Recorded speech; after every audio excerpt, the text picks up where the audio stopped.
जय हिंद प्यारे साथियों, स्वागत आप सभी का स्वामी क्लासेस फाजिलका में। प्यारे साथियों, आशा करता हूं कि आप सभी अच्छे होंगे और अच्छे से पढ़ाई कर रहे होंगे। प्यारे साथियों, आज की इस क्लास में हम शब्द विचार या शब्द विभाग या शब्द बोध का विस्तृत अध्ययन करेंगे। यानी कि आज की जो क्लास है यह थ्योरी की क्लास रहेगी। प्यारे साथियों, ये जो क्लास है ईटीटी कैडर और मास्टर कैडर हिंदी की दृष्टि से बहुत ही महत्वपूर्ण होने वाली है, इसलिए वीडियो के अंत तक जुड़े रहें। वीडियो को लाइक और शेयर अवश्य करें।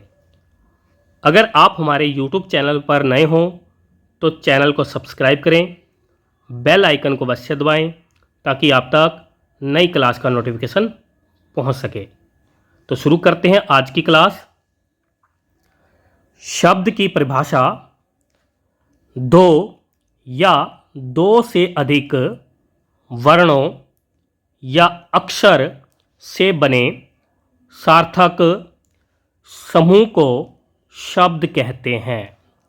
सभी साथी याद कर लेंगे, दो या दो से अधिक वर्णों या अक्षर से बने सार्थक समूह को शब्द कहते हैं।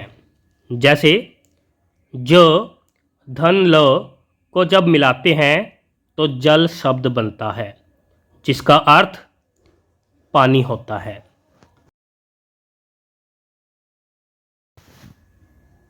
शब्दों का वर्गीकरण देखते हैं। शब्दों का वर्गीकरण चार आधार पर किया जाता है। नंबर एक पर है उत्पत्ति या स्रोत या इतिहास के आधार पर। नंबर दो पर है रचना या संरचना या व्युत्पत्ति या बनावट के आधार पर। नंबर तीन पर है अर्थ के आधार पर। और नंबर चार पर है प्रयोग या व्याकरणिक या रूप परिवर्तन या विवेचन या बदलाव के आधार पर शब्दों का वर्गीकरण। सभी साथी याद कर लेंगे, बहुत ही महत्वपूर्ण है। यहाँ से परीक्षा में क्वेश्चन पूछा ही जाता है।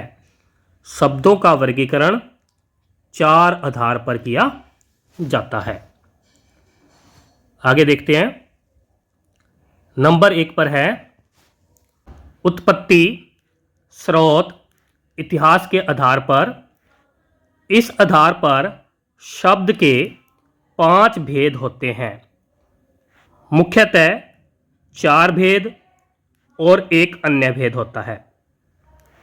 यहाँ पर ध्यान देने वाली बात यह है कि कुछ पुस्तकों में आपको उत्पत्ति, स्रोत या इतिहास के आधार पर शब्द के चार भेद मिलेंगे और कुछ पुस्तकों में पांच भेद होते हैं। अगर परीक्षा में आपसे यह पूछा जाए कि उत्पत्ति स्रोत के आधार पर शब्द के कितने भेद हैं और विकल्प में चार दिया हो तो आपने चार को राइट करना है। अगर पांच दिए हो तो पांच को राइट करना है। अगर दोनों दिए हो तो आपने चार को मुख्यतः बताना है। यानी कि ज़्यादातर पुस्तकों में उत्पत्ति, स्रोत या इतिहास के आधार पर शब्द के चार भेद ही माने गए हैं। देखते हैं आगे। क भाग में तत्सम शब्द। तत्सम शब्द दो शब्दों से मिलकर बना है। तत्, धन, सम। तत् का अर्थ है उसके और सम का अर्थ है सम्मान, इसलिए तत्सम का अर्थ है उसके समान या संस्कृत के समान। हिंदी में अनेक शब्द संस्कृत से सीधे आए हैं और आज भी उसी रूप में प्रयोग किए जा रहे हैं। अतः संस्कृत के ऐसे शब्द जिसे हम ज्यों का त्यों प्रयोग में लाते हैं वह तत्सम शब्द कहलाते हैं। जैसे अग्नि, सूर्य आदि, यह तत्सम शब्द हैं। सभी साथी याद कर लेंगे। आगे देखते हैं। तद्भव शब्द। तद्भव शब्द दो शब्दों से मिलकर बना है। तत् धन भव, जिसका अर्थ है उससे होना या बनना, अथवा संस्कृत शब्दों से विकृत या परिवर्तित होकर बने शब्द।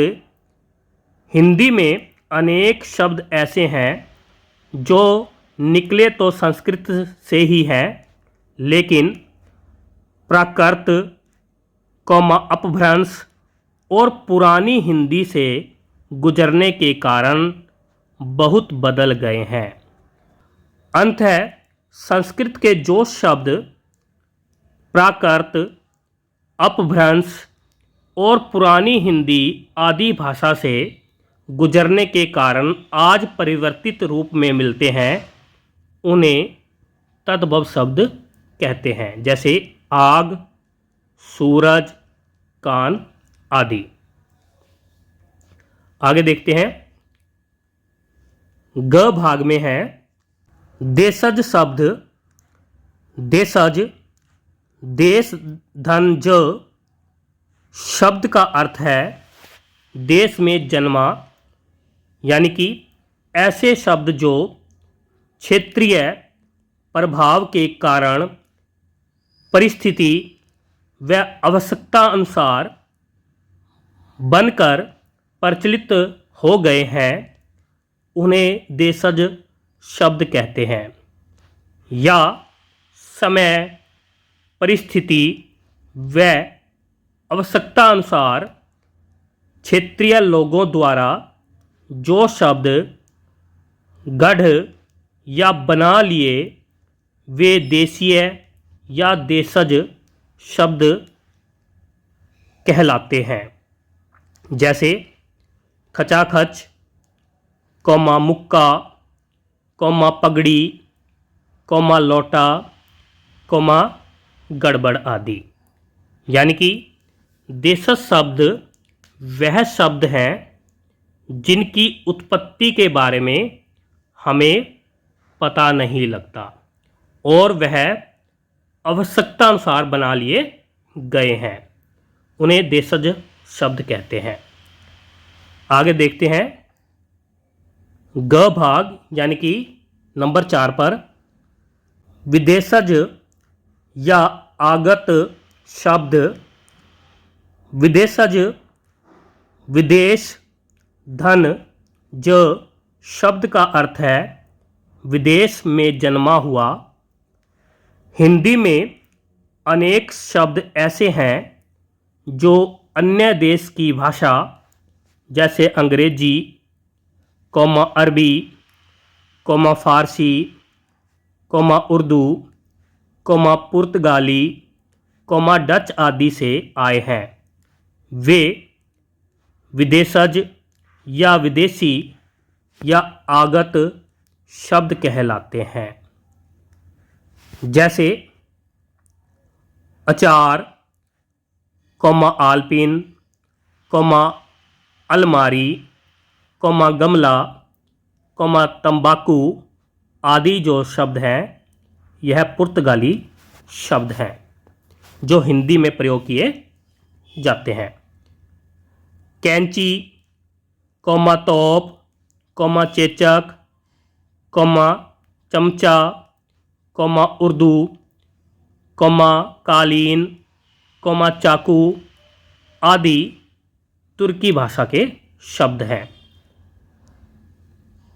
इस्तीफा, कर्ज, कौमा किस्मत, कौमा खबर, कौमा जवाब, कौमा नतीजा आदि जो शब्द है अरबी भाषा के शब्द हैं। तहसीलदार, कौमा चौकीदार, कौमा कुर्ता, कौमा पैजामा, कौमा जलेबी आदि जो शब्द हैं फारसी भाषा के शब्द माने जाते हैं। लालटेन, comma rail, comma inch, comma ticket, comma petrol, comma school, comma biscuit आदि जो शब्द हैं अंग्रेजी भाषा के शब्द माने जाते हैं। कूपन, कौमा कारतूस, कौमा अंग्रेज, कौमा रिपोर्टाज, कौमा लाभ आदि जो शब्द हैं फ्रांसीसी भाषा के शब्द माने जाते हैं। चाय, कौमा लीची आदि शब्द चीनी भाषा के शब्द माने जाते हैं। और रिक्शा जापानी भाषा का शब्द माना जाता है। सभी साथी याद कर लेंगे, यह शब्द अक्सर परीक्षा में पूछे ही जाते हैं। आगे देखते हैं।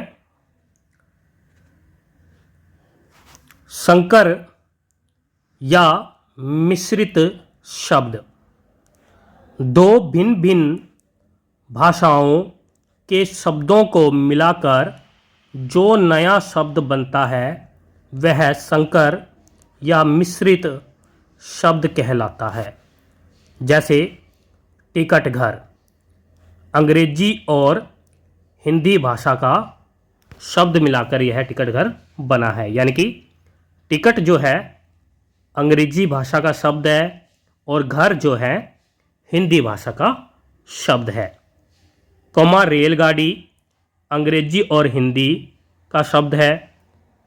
कौमा अजायब घर अरबी और हिंदी का शब्द है। कौमा अणुबम्ब संस्कृत और अंग्रेजी का शब्द है। सिनेमाघर अंग्रेजी और हिंदी का शब्द है। फिजूल खर्च अरबी फारसी का शब्द है। जेल खाना अंग्रेजी और फारसी का शब्द है। डाक खाना अंग्रेजी और फारसी का शब्द है। यह सभी संकर शब्द हैं। सभी साथी याद कर लेंगे, इनमें से अक्सर परीक्षा में पूछा ही जाता है। बहुत ही महत्वपूर्ण है, इम्पोर्टेंट है, सभी साथी याद कर लेंगे। आगे देखते हैं। तत्सम और तद्भव शब्दों को पहचानने के नियम, यानी कि कुछ नियम कह सकते हैं, कुछ हम ट्रिक कह सकते हैं जिनकी मदद से हम तत्सम और तद्भव शब्दों को पहचान सकते हैं। यानी कि परीक्षा में हम आसानी से पहचान सकते हैं कि कौन सा तत्सम शब्द है और कौन सा तद्भव शब्द है। जैसे संयुक्त अक्षर के प्रयोग से बने शब्द अधिकांश तत्सम शब्द होते हैं। यानी कि जिन शब्द के अंदर आपको संयुक्त अक्षर या संयुक्त व्यंजन मिल जाए वह शब्द ज़्यादातर तत्सम यानी कि संस्कृत के शब्द होते हैं। अनुनासिक का तत्सम रूप अनुस्वार से बना शब्द तत्सम शब्द होता है। री वर्ण से बना शब्द भी सदैव तत्सम शब्द होता है। वह शब्द जो बोलने, कौमा पढ़ने व लिखने में कठिन प्रतीत हो वह तत्सम शब्द होता है। व और श यानी कि तालु श वर्णों से बने शब्द भी अधिकांश तत्सम शब्द होते हैं। ब और श यानी कि दंत्य स वर्णों से बने शब्द भी अधिकांशतः तद्भव शब्द होते हैं। ढ़ और ढ वर्णों से बने शब्द भी अधिकांशतः तद्भव शब्द होते हैं। अनुनासिक का तद्भव रूप चंद्र बिंदु से बना शब्द तद्भव होता है, यानी कि जिन शब्द के ऊपर चंद्र बिंदु लगा हो वह शब्द ज़्यादातर तद्भव होते हैं। आगे देखते हैं। तत्सम यानी कि संस्कृत, तद्भव यानी कि हिंदी।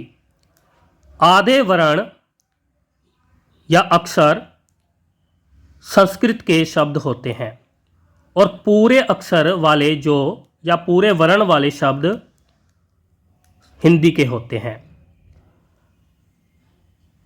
छ हिंदी में ख और छ बन जाता है। त्र हिंदी में त होता है। ज्ञ हिंदी में ग या ज के रूप में परिवर्तन हो जाता है। स्र का हिंदी में स बन जाता है। व का हिंदी में ब होता है। इसी प्रकार से आगे हैं। य का संस्कृत में जो य होता है वह हिंदी में ज शब्द में परिवर्तन हो जाता है। सठ या सठ हिंदी में सठ हो जाते हैं। दया का द होता है। तालु स मुर्दा स का दंत्य स में परिवर्तन हो जाता है। र और ह से बने ज़्यादातर शब्द भी हिंदी यानी कि तद्भव के होते हैं। आगे देखते हैं। नंबर 2 पर रचना या संरचना या व्युत्पत्ति या बनावट के आधार पर शब्द का वर्गीकरण। इस आधार पर शब्द के 3 भेद होते हैं। सभी साथी याद कर लेंगे, अक्सर परीक्षा में पूछा ही जाता है। यानी कि रचना के आधार पर शब्द के 3 भेद माने गए हैं। क भाग में है, यानी कि 1 नंबर पर है रूढ़ शब्द। वे शब्द जो किसी दूसरे शब्द या शब्दांश के योग से न बने हों या जिन शब्दों के सार्थक खंड न हो सके उन्हें रूढ़ शब्द कहते हैं। इन्हें मौलिक या अयौगिक शब्द भी कहते हैं, जैसे दूध, कौमा पेड़, कौमा लड़का, कौमा घर आदि। यानी कि इन शब्दों के आगे हम सार्थक टुकड़े नहीं कर सकते। यानी कि हम कह सकते हैं कि वह शब्द जिनके आगे सार्थक खंड या टुकड़े नहीं हो सकते हों उन्हें रूढ़ शब्द कहते हैं। आगे देखते हैं। नंबर 2 पर या ख भाग में यौगिक शब्द। यौगिक का अर्थ है मेल से बना हुआ।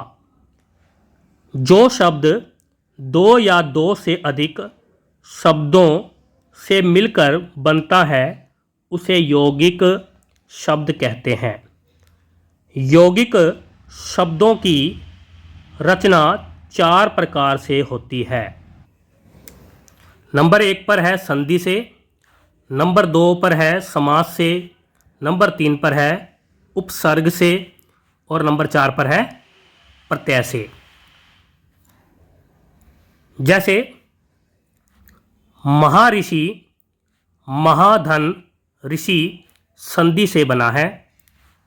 विद्यालय, विद्या का आलय समास से शब्द बना है। विज्ञान, वि धन ज्ञान उपसर्ग से शब्द बना है। सामाजिक, समाज धन एक प्रत्यय से शब्द बना है, यानी कि यह चारों यौगिक शब्द है जो कि संधि से, समास से, उपसर्ग से और प्रत्यय से बने हैं। आगे देखते हैं।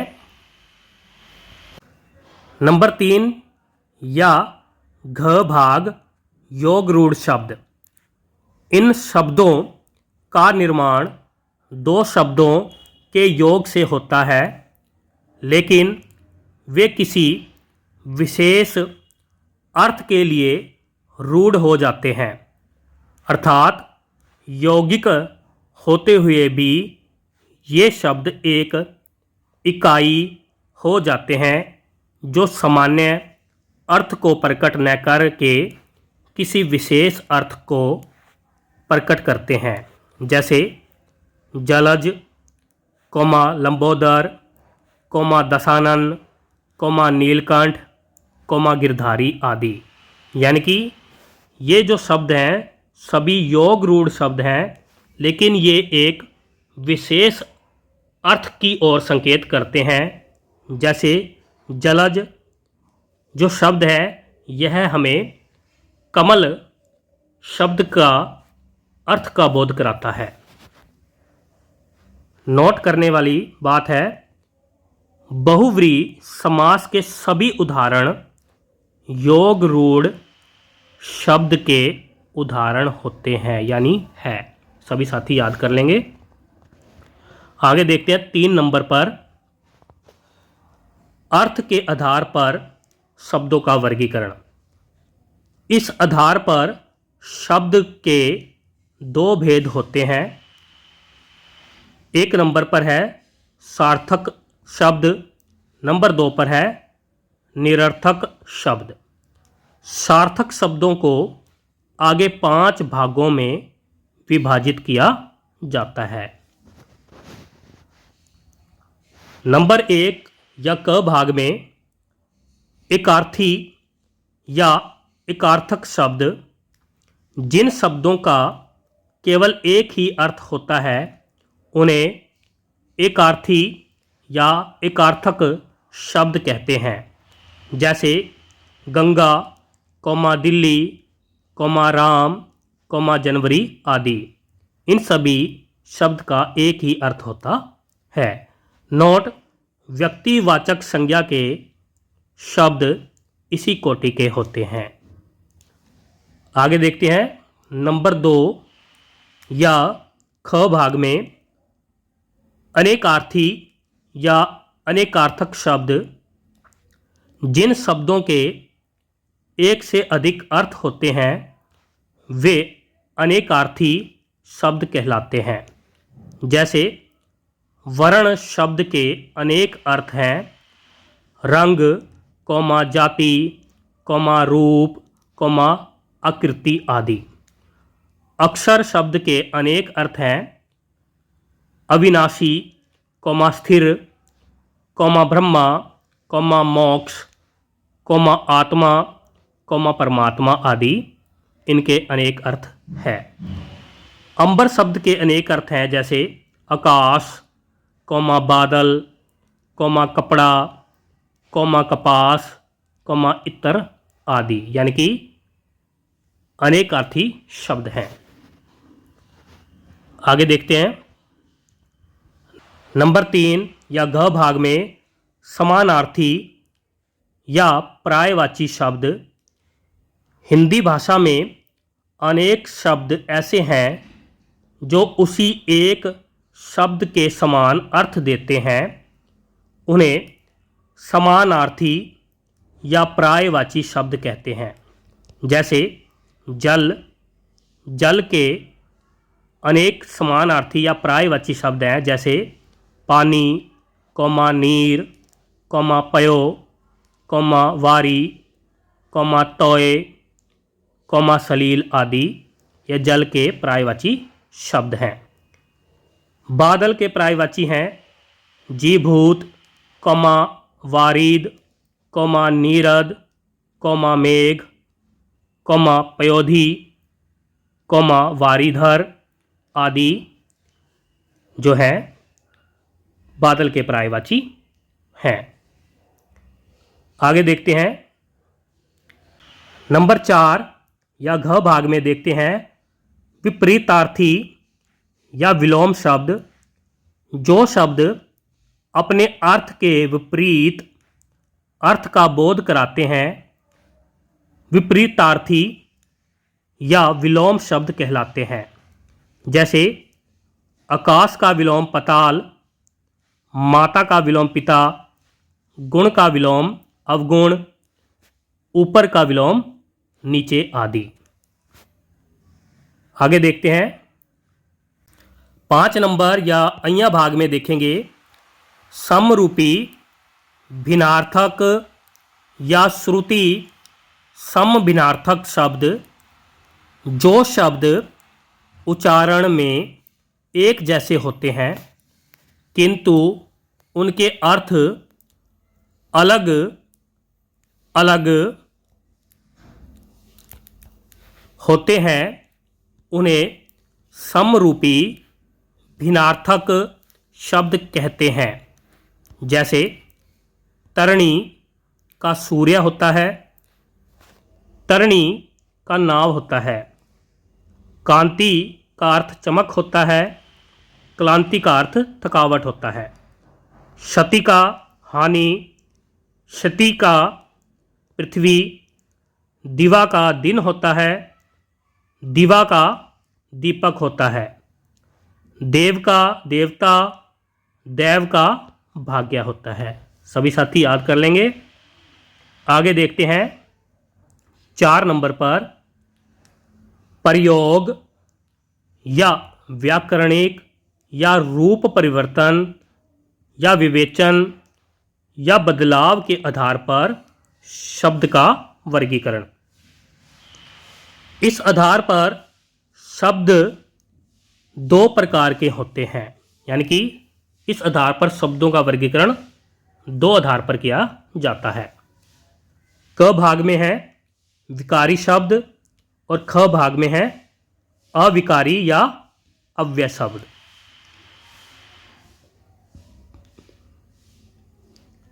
क भाग में देखेंगे विकारी शब्द वे शब्द जिनमें लिंग, कौमा वचन, कौमा कारक और काल के आधार पर मूल शब्द में परिवर्तन हो जाता है, वे विकारी शब्द कहलाते हैं। यानी कि वे शब्द जो लिंग, वचन, कारक और काल के आधार पर बदल जाते हैं उन्हें विकारी शब्द कहते हैं। जैसे लड़का, लड़का का लड़के भी हो सकते हैं, लड़की भी कर सकते हैं। मैं का मुझको, मेरा हम, अच्छा का अच्छी, जाना का जाता जाती, गया आदि में परिवर्तन हो जाता है। विकारी शब्द 4 प्रकार के होते हैं, बहुत महत्वपूर्ण है, यहाँ से प्रश्न पूछा ही जाता है। विकारी शब्द कितने होते हैं? 4 प्रकार के। नंबर 1 पर है संज्ञा, नंबर 2 पर है सर्वनाम, नंबर 3 पर है विशेषण और नंबर 4 पर है क्रिया। यह विकारी शब्द माने जाते हैं, यानी विकारी शब्द के प्रकार माने जाते हैं। ख भाग में देखेंगे अविकारी या अव्यय शब्द वे शब्द जिनमें लिंग, कौमा वचन, कौमा कारक और काल के आधार पर मूल शब्दों में कोई परिवर्तन नहीं होता है या जो शब्द हमेशा एक से रहते हैं वे अविकारी या अव्यय शब्द कहलाते हैं। जैसे आज, कौमा इसलिए, कौमा तेज, कौमा धीरे आदि। यह शब्द अविकारी शब्द हैं। अविकारी या अव्यय शब्द 4 प्रकार के होते हैं, बहुत ही महत्वपूर्ण है, यहाँ से परीक्षा में प्रश्न पूछा ही जाता है। अविकारी या अव्यय शब्द 4 प्रकार के होते हैं। नंबर 1 पर है क्रिया विशेषण, नंबर 2 पर है संबंध बोधक, नंबर 3 पर है समुच्चय बोधक या योजक। नंबर 4 पर है विस्मयादि बोधक। सभी साथी याद कर लेंगे।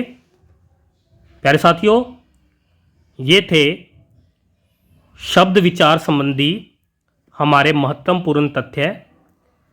आशा करता हूँ कि आज की क्लास आपको अच्छी लगी होगी और इस क्लास में आपको बहुत कुछ नया सीखने को मिला होगा। इसी प्रकार से निरंतर अध्ययन करने के लिए हमारे चैनल को सब्सक्राइब करें, बेल आइकन को अवश्य दबाएं ताकि आप तक नई क्लास का नोटिफिकेशन पहुंच सके। अगर आपने हमारी पहली वाली वीडियो नहीं देखी है तो आप प्लेलिस्ट में जाकर उन वीडियो को अवश्य देखें और हिंदी की बेहतर तैयारी करें। वीडियो को लाइक और शेयर अवश्य करें। मिलते हैं अगली क्लास में, तब तक के लिए जय हिंद।